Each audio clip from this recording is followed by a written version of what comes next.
exactly the extent to which US has been able to put its resources in place. There are now more than one aircraft carrier that is in place here in the entire region. And also remember, there are also multiple air bases that US has here, and in the backdrop of that, the heavy deployment that is there in place, that changes the entire military calculations, the tactical calculations and strategies that America is looking at this time around as compared to last time. And I think putting that out is going to be extremely significant to tell our viewers. We've got now the Department of War saying that America has called this Operation Epic Fury. So Israel calling it Roar of the Lion.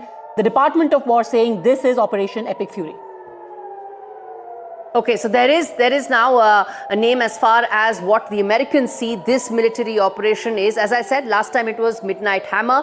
This time, of course, they've also named it, and that explains how they are viewing this situation. When you talk about a regime change, and I think that's important, but when you talk about a regime change, you're not talking about a single day, single strike military op. It could be longer. It may be multiple, and I think that's the single important distinction that needs to be maintained. And we're going to put that out on our screens in just a bit, Padmaja.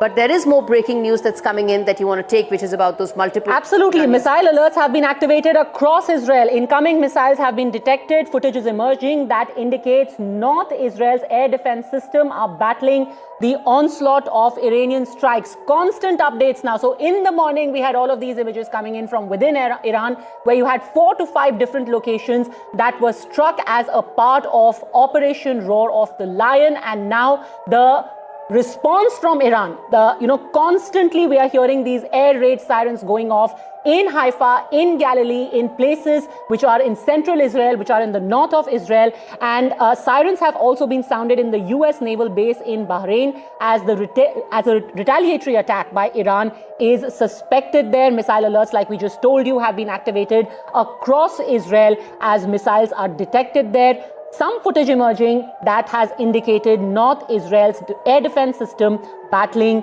that onslaught of Iranian strikes. Anjana also continues to be live with us. What do you make of these fresh images, the targets that have been chosen? Anjana. See, what we are seeing now, as you know, your colleagues have discussed, there's a lot of contradictions in this story that have been playing out in last few weeks.